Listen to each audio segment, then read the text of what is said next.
परमारथ हित अवतार जगत में गुरु जी ने है लीना, मेरे स्वामी जी ने है लीना।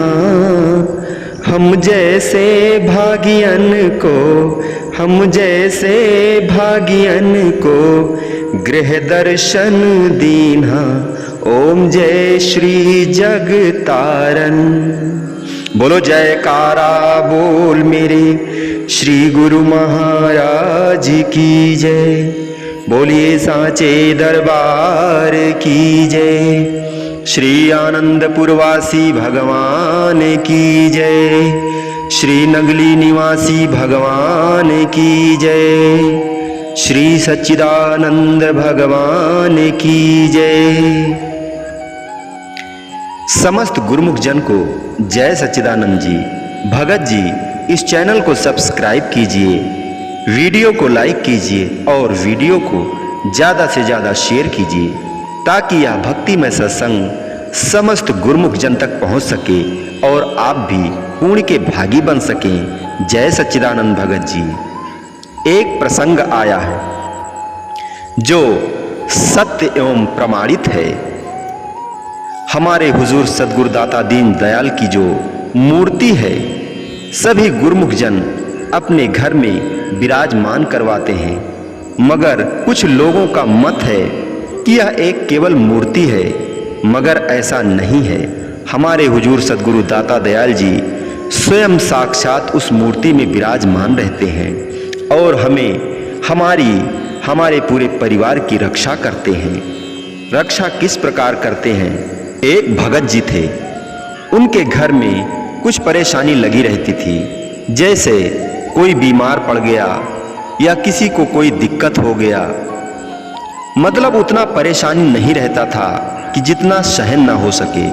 इतना परेशानी तो सबको आता है, मगर उन्हें अपने सद्गुरु दीन दयाल पर विश्वास नहीं था कि शायद सद्गुरु दीन दयाल की हम आरती पूजा करते हैं फिर भी हम परिवार के लोग परेशान रहते हैं।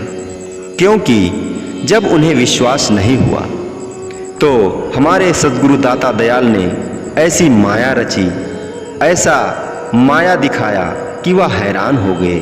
हुआ क्या कि जो भगत जी थे वह एक मौलवी के पास गए और बोले, मेरे घर में कुछ परेशानी रहती है, चल करके मेरे घर में देख लो, कहीं कोई दिक्कत तो नहीं है, प्रेत बाधा तो नहीं है। भगत जी मौलवी से इस तरह बात करके और जब वो चलने लगे तो फिर मौलवी से पूछे कि आप आज आएंगे या कल आएंगे। मौलवी बोले, मैं आज नहीं आ पाऊंगा, मैं कल सुबह सुबह तुम्हारे घर आऊंगा और मैं देख लूंगा, तुम्हारे हर घर में घूम घूम कर देख लूंगा, अगर कोई भी प्रेत बाधा है या कुछ भी है तो मैं ठीक कर दूंगा, तुम परेशान मत हो।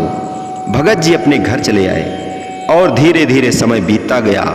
जब सुबह हुआ तो भगत जी अपने पूरे परिवार सहित स्नान करके और अपने उस रूम में गए जहां उन्होंने सद्गुरु दीन दयाल को विराजमान करवाया था।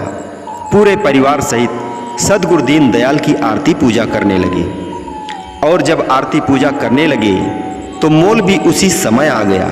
जब मौलवी आया और दरवाजे पर दस्तक दिया, आवाज लगाया, तो वह लोग आरती में और पूजा में व्यस्त थे, परंतु दरवाजे पर एक बुजुर्ग बैठे हुए थे। बुजुर्ग ने कहा कि अभी वह आरती पूजा कर रहे हैं और जब आरती पूजा कर लेंगे तब आप आना। और वो बुजुर्ग जो थे उन्होंने कहा, ठीक है, वह पास में कुर्सी लगा हुआ है, उस पर आप बैठ जाइए, अभी मैं अंदर जा करके उन्हें बता देता हूँ और आप उनसे मिल लेना, अभी आप बाहर ही बैठिए। मौलवी जी बरामदे में बैठ गए और जो बुजुर्ग थे वह घर के अंदर चले गए। फिर जब थोड़ी देर बाद आरती पूजा समाप्त हुआ और भगत जी घर से बाहर आए, बरामदे में आए, उन्हें ऐसा लगा था कि कोई आवाज़ दे रहा है, क्योंकि वह मौलवी को बताकर आए थे। मौलवी ने कहा था कि मैं सुबह आऊँगा।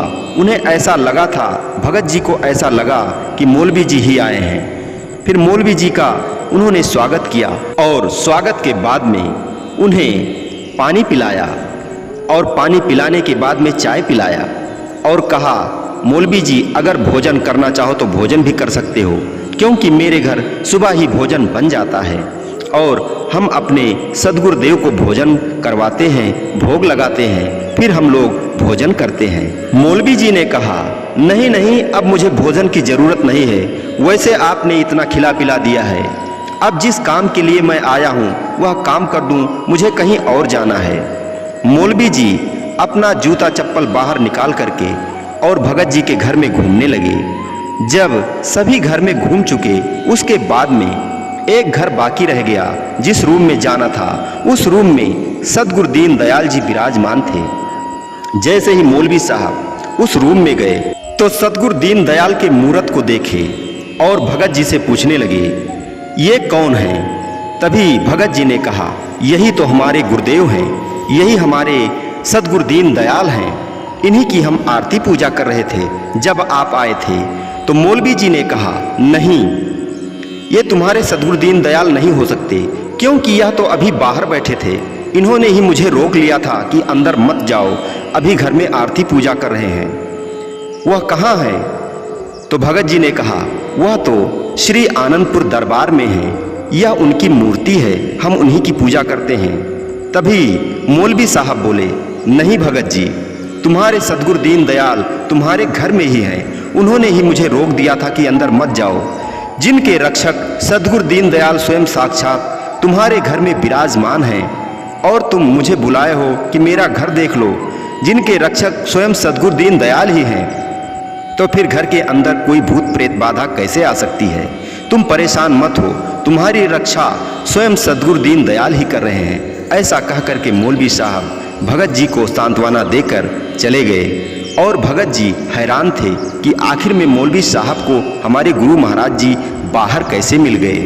परंतु हमारे सद्गुरु दीन दयाल अपने भक्त के विश्वास को टूटने नहीं देते हैं, उसे यह विश्वास दिलाते हैं, भक्त तुम चिंता मत कर, मैं तुम्हारे साथ हमेशा हूँ और तुम्हारे साथ ही रहता हूँ, मैं तुम्हारी हमेशा रक्षा करता हूँ। इसलिए किसी भी भगत को, किसी भी गुरुमुख को यह नहीं सोचना चाहिए कि हमारे सद्गुरु दीन दयाल केवल मूरत के रूप में है। मूरत नहीं, वह स्वयं तुम्हारे साक्षात तुम्हारे अंदर विराजमान है, बस केवल तुम्हें देखने की जरूरत है, अपने अंदर झांकने की जरूरत है। ऐसे ही एक भक्त के घर में एक भगत की पत्नी भक्तियानी सद्गुरु दीन दयाल को भोजन करवा रही थी, भोग लगा रही थी।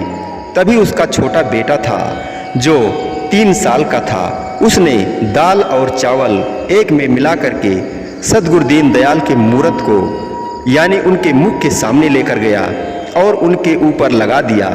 सद्गुरु दीन दयाल के ऊपर दाल और चावल गिर गया और वहाँ श्री आनंदपुर दरबार में सद्गुरु दीन दयाल सिंहासन पर विराजमान थे। तभी सभी महात्मा जन देखे कि सद्गुरु दीन दयाल का जो वस्त्र है वो पीला पड़ गया और पूछने लगे, भगवान यह अचानक कैसे हो गया? तभी गुरु महाराज जी मुस्कुराते हुए बोले, एक छोटा सा बालक जो मेरा भक्त है वह मुझे भोजन करा रहा था और उसी के हाथों से मेरे वस्त्र पर दाल और चावल गिर गए हैं। वह मुस्कुराते हुए इस तरह बोले। सभी भक्तजन और सभी महात्मा जन जयकारा लगाने लगे। बोलो जयकारा बोल मेरे श्री गुरु महाराज की जय, बोलिए सांचे दरबार की जय, श्री आनंदपुर वासी भगवान की जय। समस्त भगत जी को जय सच्चिदानंद जी।